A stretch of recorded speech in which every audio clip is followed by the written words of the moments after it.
નમસ્તે મિત્રો, આપ જોઈ રહ્યા છો ભારતીય જનસંદેશ સમાચાર. હું છું દિનેશ કુમાર બાબરિયા, ભાવનગર. નમસ્કાર દર્શક મિત્રો, નવા વિડીયો સાથે આપ સૌનું હાર્દિક સ્વાગત છે. હું છું સોલંકી દર્શના. પાલીતાણાના તળાજા રોડ પર આવેલ ભીલવાસ વિસ્તારમાં 2 દિવસ પહેલા થયેલી મારામારીની ઘટનાએ ગઈકાલે હત્યાનું સ્વરૂપ ધારણ કર્યું હતું. સારવાર દરમિયાન અજય મગનભાઈ વાઘેલાનું મૃત્યુ થતાં પાલીતાણા ટાઉન પોલીસે હત્યાનો ગુનો નોંધી તપાસ કરી હતી. પ્રાથમિક તપાસમાં સામાન્ય બોલાચાલી બાદ ઝઘડો થયો હોવાનું સામે આવ્યું છે. બનાવની ગંભીરતાને પગલે પોલીસ દ્વારા આરોપીઓની શોધખોળ હાથ ધરવામાં આવી હતી. દરમિયાન એલસીબી ટીમ ગણતરીના કલાકોમાં 5 આરોપીઓને ઝડપી પાડ્યા હતા.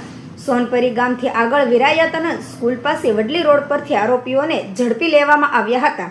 ઝડપાયેલા આરોપીઓમાં લખુ રામજીભાઈ પરમાર, કાળુ લખુભાઈ પરમાર, ડાયા લખુભાઈ પરમાર, રાજેશ ઉર્ફે રાજુ લખુભાઈ પરમાર, રોહિત લખુભાઈ પરમાર. તમામ આરોપીઓ પાલીતાણા ભીલવાસ વિસ્તારમાં રહેવાસી હોવાનું સામે આવ્યું છે. ઝડપાયેલા આરોપીઓને આગળની કાયદેસરની કાર્યવાહી માટે પાલીતાણા ટાઉન પોલીસને સોંપવામાં આવ્યા છે. બ્યુરો દિનેશ કુમાર બાબરિયા, ઘેટી. સર, શું કહેશો? 2 દિવસ પૂર્વે પાલીતાણા વિસ્તારમાં મારામારીનો બનાવ બન્યો ને જે હત્યામાં પરિણમી છે. પોલીસ તરફથી શું કાર્યવાહી, શું કામગીરી કરાઈ?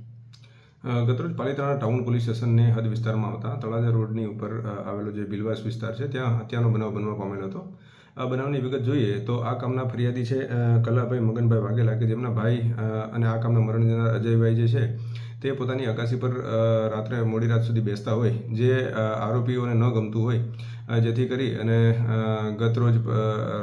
ગતરોજની રાત્રે આરોપી એક સંપ કરી મારી નાખવાના ઈરાદે આરોપીઓ કાળુભાઈ લખુભાઈ, ડાયાભાઈ લખુભાઈ, રોહિતભાઈ લખુભાઈ, રાજેશ લખુભાઈ અને લખુભાઈ રામજીભાઈ કે જેઓ એક સંપ કરી અને સૌપ્રથમ તો એમના જે ઘરમાં ઘૂસી એના ફરિયાદી જે છે કાલાભાઈ મગનભાઈ વાઘેલા, તેઓને ખભાના અને બગલના ભાગે જે છે ચપ્પુ માર્યું હતું. અને ત્યારબાદ અગાસી પર જઈ અને ફરિયાદીના ભાઈ કલાભાઈ છે એમના ભાઈ અજયભાઈ છે તેને જમણી બાજુએ છાતીના ભાગ ઉપર ચપ્પુ મારી તેમનું મૃત્યુ નિપજાવેલ હતું. અમે જોવા જઈએ તો આ 5 આરોપી જે છે તે નાસી છૂટેલ હતા, જેને એલસીબી દ્વારા પકડી અને પાલીતાણા ટાઉન પોલીસ સ્ટેશને હસ્તગત કરવામાં આવેલ હતા. તમામે તમામ આરોપી હાલ પોલીસ કસ્ટડીમાં છે અને આ બાબતની જે વધુ તપાસ જે છે એ BM Karamta Palitana town police station inspector છે એ કરી રહેલ છે.